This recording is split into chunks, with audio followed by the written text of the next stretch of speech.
Arthur के साथ rescue team के लिए काम किया करती थी। इनका काम था कि अगर किसी दिन समुद्र के अंदर कोई हादसा हो जाए तो उस मलबे में कितने लोग फंसे हैं या फिर कितना नुकसान हुआ है उसका पता लगाना। इनके पास एक खास तरह का रोबोट भी होता है जिसे सोफिया अपने रिमोट से कंट्रोल कर सकती थी, जो देखने में और मूव करने में किसी सांप की तरह था। फिर हम स्टैन नाम के आदमी को देखते हैं जिसका एक बेटा भी होता है और उसका नाम ओडिन था, और सोफिया स्टैन की गर्लफ्रेंड थी और बहुत जल्द उससे शादी करने वाली थी, और ये दोनों एक दूसरे के साथ बहुत खुश थे। इनकी लाइफ इसी तरह से आराम से बीत रही थी जब तक कि एक दिन सोफिया को अपना काम करते वक्त एक कॉल नहीं आता। उसे कॉल पे बताया जाता है कि समंदर में एक ऑयल रिफाइनरी में एक एक्सीडेंट हो गया है, इसलिए उसे इसी वक्त मदद के लिए बुलाया गया है। जिसके बाद सोफिया और आर्थर अपने सभी जरूरी सामान जिनकी उन्हें जरूरत पड़ेगी वो सारी चीजें ये हेलीकॉप्टर में रखवा देते हैं। तभी यहाँ विलियम नाम का आदमी आता है जिसे इमरजेंसी सिचुएशन के लिए मैनेजर बनाया गया था। सोफिया उससे पूछती है कि हमें वहां पर किस तरह की मदद के लिए बुलाया गया है, जिस पर विलियम उसे फिलहाल कुछ भी नहीं बताता और उसे जल्दी से ऑयल प्लेटफॉर्म पर पहुंचने के लिए बोलता है। फिर सोफिया उस जगह पर पहुंच जाती है जहां पर समुद्र से ऑयल को निकालने का काम किया जाता है। यहाँ उसे पता चलता है कि ऑयल प्लेटफॉर्म का एक बहुत बड़ा हिस्सा समुद्र में ढह गया था और उसे इसलिए बुलाया गया था ताकि वो पता लगा सके कि आखिर कितने लोग अभी भी उस हिस्से में जिंदा बचे हैं। जिसके बाद अब सोफिया अपने उसी रोबोट को जो दिखने में किसी सांप की तरह था उसे वो समुद्र में छोड़ देती है। फिर उस रोबोट को कंट्रोल करते हुए वो उस हिस्से में पहुंच जाती है जो हिस्सा अंदर डूबा हुआ था। उसके सामने एक गेट होता है जिस पर विलियम उससे पूछता है कि क्या वो उस गेट को खोल सकती है, तो सोफिया अपने रोबोट जो काफी एडवांस होता है उसके जरिए वो गेट खोल देती है। तभी उसे अंदर एक वर्कर की लाश मिलती है जो पानी में डूबकर मर गया था। अब जैसे जैसे रोबोट और अंदर जा रहा था उसे उतनी ही लाशें मिल रही थी। फिर सोफिया अपने रोबोट को एक ऐसी जगह पर लेकर जाती है जहाँ पर एयर पॉकेट था। एयर पॉकेट उस जगह को कहते हैं जो पानी के अंदर होने के बावजूद भी वहाँ पर पानी नहीं होता। जब रोबोट उस जगह पर पहुँचता है तो उसे वहाँ एक आदमी मिलता है जो अभी भी जिंदा था। वो आदमी जब उस रोबोट को देखता है तो पहले तो वो डर जाता है, लेकिन जल्दी उसे समझ आता है कि ये उसे बचाने के लिए यहाँ आया है। वहीं दूसरी ओर विलियम जो अपने मॉनिटर पर ये सब कुछ देख रहा था, जब उस आदमी को देखता है जो इस हादसे में भी बच गया था, तो वो और वहां मौजूद सारे लोग उसे बाहर निकालने के बारे में सोच रहे होते हैं। तभी अचानक से रोबोट के पास कुछ बुलबुले उठने लगते हैं और वो आदमी जो बच गया था वो उन बुलबुलों के उठते ही खांसना शुरू कर देता है। किसी को कुछ समझ नहीं आता कि आखिर वहां क्या हो रहा है, लेकिन सोफिया जल्दी समझ जाती है कि वहां पर गैस लीक हो रही है, इसी वजह से वो आदमी भी खांस रहा था। फिर वो जल्दी से ऊपर जाकर बाकी सबको वार्न करती है कि हम लोगों को यहाँ से फौरन निकलना होगा क्योंकि गैस की वजह से यहाँ कभी भी ब्लास्ट हो सकता है। और तब तक बहुत देर हो चुकी थी और वहाँ एक जोरदार ब्लास्ट होता है जिसकी शॉक वेव से वहाँ मौजूद सभी लोगों को थोड़ी बहुत चोटें आ जाती है, जिनमें सोफिया भी शामिल थी। अब इस घटना के बाद विलियम के साथ साथ बाकी सभी बड़े अधिकारी इस घटना की जानकारी जुटाते हैं कि आखिर यह हादसा किन कारणों की वजह से हुआ था। दूसरी ओर आर्थर उस रोबोट से जो पानी के अंदर गया था उसके मेमोरी कार्ड के जरिए वो रिकॉर्डेड फुटेज को चेक करता है तो उसे एक नई बात पता चलती है। वो फौरन सोफिया को बुलाकर उसे भी वो फुटेज दिखाता है, जिसके बाद सोफिया उस फुटेज को लेकर विलियम के पास जाती है, जहां पर विलियम उस फुटेज को लेकर अपने सभी बड़े अधिकारियों के साथ एक मीटिंग बुलाता है और इस मीटिंग में ऑयल एंड एनर्जी के मिनिस्टर को भी बुलाया जाता है। यहाँ पता चलता है कि जो ऑयल प्लेटफॉर्म पानी में ढह गया था, जब उसकी जांच की गई तो पता चला कि वहां की जमीन खिसकने की वजह से वो हादसा हुआ था।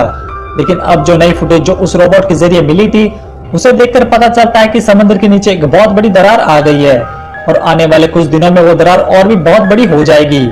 ऐसी ही दरार लगभग 8000 साल पहले भी आई थी, लेकिन इस वक्त ऐसा दोबारा इसलिए हो रहा है क्योंकि इन लोगों ने यहाँ नेचर को डिस्टर्ब कर दिया था। इंसानों ने यहाँ ऑयल को पाने के लिए यहाँ कई सारे ऑयल रिफाइनिंग प्लेटफॉर्म्स बना दिए थे, जिसकी वजह से समुद्र के तल में हर वक्त कई सारी ड्रिल मशीनें चल रही थी, जिसकी वजह से जमीन की प्लेट्स आपस में टकराकर टूट रही थी। लेकिन अब इनके सामने एक और नई मुसीबत आ जाती है क्योंकि जो दरार आने वाले टाइम में और भी बड़ी होने वाली थी उसके रास्ते में वो सभी ऑयल प्लेटफॉर्म्स थे, इसलिए इन्हें वक्त से पहले उन सभी प्लेटफॉर्म्स को खाली करके वहां मौजूद सभी लोगों को रेस्क्यू करना पड़ेगा।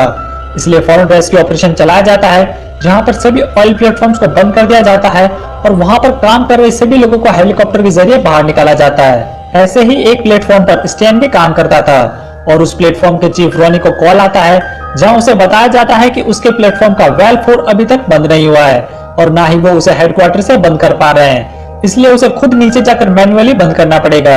अब रोनी स्टैन का काफी अच्छा दोस्त था, इसलिए उसकी जगह वो खुद नीचे जाकर वेल को मैन्युअली बंद करने के लिए चला जाता है। इधर घर पर सोफिया को भी रेडियो के जरिए पता चल जाता है कि सभी ऑयल प्लेटफॉर्म्स को खाली किया जा रहा है, इसलिए वो स्टैन को कॉल लगाती है ताकि उससे पूछ सके कि वो उस ऑयल प्लेटफॉर्म से बाहर निकला है या नहीं, लेकिन उसका कॉल स्टैन को लगता ही नहीं, इसलिए वो थोड़ी परेशान हो जाती है।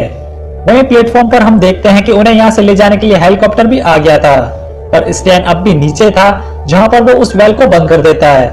उधर ऊपर रोनी देखता है कि उनके पास वाले ऑयल प्लेटफॉर्म पर एक ब्लास्ट होता है और जो दरार थी वो अब सीधे इनकी तरफ ही बढ़ रही थी।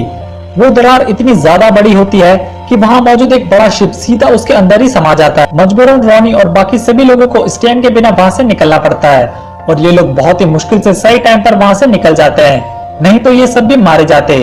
अब सोफिया स्टैन के बारे में पूछने के लिए विलियम के पास आती है तो पता चलता है कि स्टैन को छोड़कर बाकी सभी वहां से निकल चुके थे और सिर्फ स्टैन ही एक ऐसा था जो पीछे छूट गया था।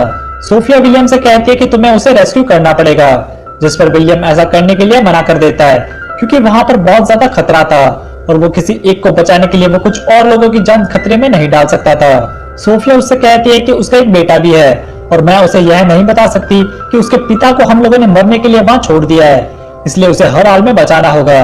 पर तब भी विलियम उसकी बात नहीं मानता। उसकी यह हालत देखकर वहां पर काम करने वाली एक औरत उसे एक रूम में ले जाती है और वहां वो उसे वो फुटेज दिखाती है जहां पर स्टैन वेल को मैन्युअली बंद करने के लिए नीचे गया था। उस फुटेज में हम देखते हैं कि वहां पर डिस्ट्रक्शन की वजह से वो जगह पूरी तरह बर्बाद हो गई थी और ऐसी सिचुएशन में किसी का भी बच पाना नामुमकिन था। इसी वजह से सोफिया रोने लगती है। पर तभी एक चीज पता चलती है कि उस प्लेटफॉर्म के नीचे के डोर को अभी हाल ही में ओपन किया गया है, यानी कि चांसेस है कि उसे स्टैन ने ओपन किया हो और हो सकता है कि वो अब भी वहां जिंदा हो। वो औरत उससे कहती है कि शायद दरार की वजह से जो डिस्ट्रक्शन हुई थी उस वजह से वो डोर अपने आप खुल गया होगा। पर अब सोफिया को पूरा विश्वास था कि वहां पर स्टैन अब भी जिंदा है, इसलिए वो उसे बचाने के लिए अकेले ही निकल पड़ती है। उसकी मदद करने के लिए आर्थर भी उसके साथ हो जाता है और ये दोनों बिना किसी के परमिशन के उस ऑयल प्लेटफॉर्म की तरफ चले जाते हैं। यहाँ पर जो हेलीकॉप्टर की पायलट थी वो एक्चुअल में स्टैन की बहन थी, इसलिए वो भी इनकी मदद कर रही थी और वो उन्हें उस ऑयल प्लेटफॉर्म पर लाकर छोड़ देती है। अब वो प्लेटफॉर्म पर आने के बाद सोफिया फौरन अपने रोबोट को बाहर निकालती है, लेकिन इनके पास इतनी केबल नहीं थी कि वो रोबोट को आराम से पानी में डाल सके, इसलिए इन्हें हवा में ही रोबोट को छोड़ना पड़ता है। हालांकि इससे पॉसिबिलिटी थी कि रोबोट के इतनी ऊंचाई से नीचे गिरने पर वो खराब हो जाए और वो स्टार्ट ही ना हो, लेकिन ऐसा कुछ भी नहीं होता और रोबोट थोड़ी ही देर में स्टार्ट हो जाता है। जिसके बाद सोफिया रोबोट को समंदर के एकदम गहराई में ले जाती है, जहां पर उसे लग रहा था कि शायद स्टैन ने वहां दरवाजा खोला होगा। वो रोबोट के थर्मल कैमरा के जरिए वो सभी पाइप्स को चेक करती है, लेकिन उसे कुछ भी पता नहीं चलता। और तभी उसे एक पाइप में से हीट का पता चलता है, यानी कि वहां पर स्टैन था और उसकी बॉडी का टेम्परेचर रोबोट के थर्मल कैमरा में दिखाई दे रहा था। दूसरी ओर विलियम, ऑयल मिनिस्टर और बाकी सभी बड़े अधिकारियों को एक और बुरी खबर मिलती है कि जिस दरार ने 10 किलोमीटर के एरिया में सब कुछ तबाह कर दिया था और जिसकी वजह से सभी ऑयल प्लेटफॉर्म्स भी डिस्ट्रॉय हो गए थे, अब उन ऑयल प्लेटफॉर्म से सारा ऑयल लीक होकर पूरे समुद्र के 1 लाख स्क्वायर किलोमीटर में फैल चुका था और लगातार ये फैलता ही जा रहा था और बहुत जल्द ये जमीनी सतह तक भी पहुंच जाएगा, जिसका मतलब है कि अगर इसमें आग लगी तो समुद्र के उस हिस्से के सभी मछलियों और जीवों को खत्म कर देगा और जमीन पर मौजूद बहुत से जानवरों, पेड़ पौधों और पक्षियों को भी जलाकर राख कर देगा। ये इतना बड़ा डिस्ट्रक्शन होगा कि ये अपनी चपेट में वहां के पूरे इकोसिस्टम को बर्बाद कर देगा और इनके देश को इन सब से उबरने में 100 साल का वक्त भी लग सकता था और शायद फिर भी ये इससे पूरी तरह उबर नहीं पाएंगे। अब सब लोग आने वाली मुसीबत से बचने के उपाय खोजने लगते हैं, लेकिन किसी के पास भी इसका कोई तोड़ नहीं होता। विलियम यहाँ आइडिया देता है कि हमें ऑयल में अभी इसी वक्त आग लगा देनी चाहिए, इससे पहले कि वो समंदर के एक बहुत बड़े हिस्से में फैल जाए। हालांकि ऐसा करने से भी वहां का इकोसिस्टम और वहां मौजूद सभी जीव मारे जाएंगे, लेकिन फिर भी ये उस बर्बादी से तो कम ही होगा जो आने वाले समय में होने वाली है। इसलिए फौरन ऑयल मिनिस्टर प्राइम मिनिस्टर से फोन पर बात करता है और वहां से उसे ऐसा करने की परमिशन मिल जाती है। वहीं इस और सोफिया और आर्थर अब स्टैन को बचाने के लिए सीढ़ियों से नीचे जाते हैं, क्योंकि अब इलेक्ट्रिसिटी जा चुकी थी और लिफ्ट भी पूरी तरीके से टूट चुकी है। ये लोग जल्दी स्टैन को नीचे ढूंढ लेते हैं, जो एक दूसरे पाइप में जाली के नीचे था। सोफिया वहां के सभी नट बोल्ट्स को खोलकर फाइनली स्टैन को बाहर निकाल लेती है और फिर ये तीनों फिर से ऊपर आ जाते हैं। लेकिन यहाँ का मंजर देखकर इनके होश उड़ जाते हैं, क्योंकि अब प्लेटफॉर्म के चारों ओर ऑयल फैल चुका था। ऐसा लग रहा था कि ये पानी के समुद्र में नहीं बल्कि किसी तेल के समुद्र में थे। दूसरी ओर ऑयल को और फैलने से रोकने के लिए पूरी तैयारी की जा चुकी थी। आर्मी को वो कोऑर्डिनेट्स दे दिए गए थे जहां पर उन्हें ब्लास्ट करना था और वो लोग 2 फाइटर जेट्स को रवाना भी कर चुके थे। अब जब ये बात रोनी को पता चलती है तो वो उन्हें रोकने के लिए फौरन विलियम के पास भागता है, क्योंकि उसे पता था कि सोफिया और आर्थर स्टैन को बचाने के लिए वहां गए हुए हैं और अगर उन्होंने ऑयल में आग लगा दी तो वो लोग मारे जाएंगे। पर जब तक ये विलियम के पास पहुंचता है तब तक बहुत देर हो चुकी थी, क्योंकि उन प्लेन्स ने ऑल में मिसाइल दाग दी थी। अब स्टैन विलियम को कॉल लगाता है और उसे जल्दी से एक रेस्क्यू टीम भेजने के लिए बोलता है, पर विलियम उसे बताता है कि अगले 5 मिनट में आग तुम्हारे यहाँ तक भी पहुंच जाएगी और इतने कम समय में तुम लोगों को वहां से रेस्क्यू कर पाना नामुमकिन है, इसलिए वो इनकी कोई भी मदद नहीं कर सकता।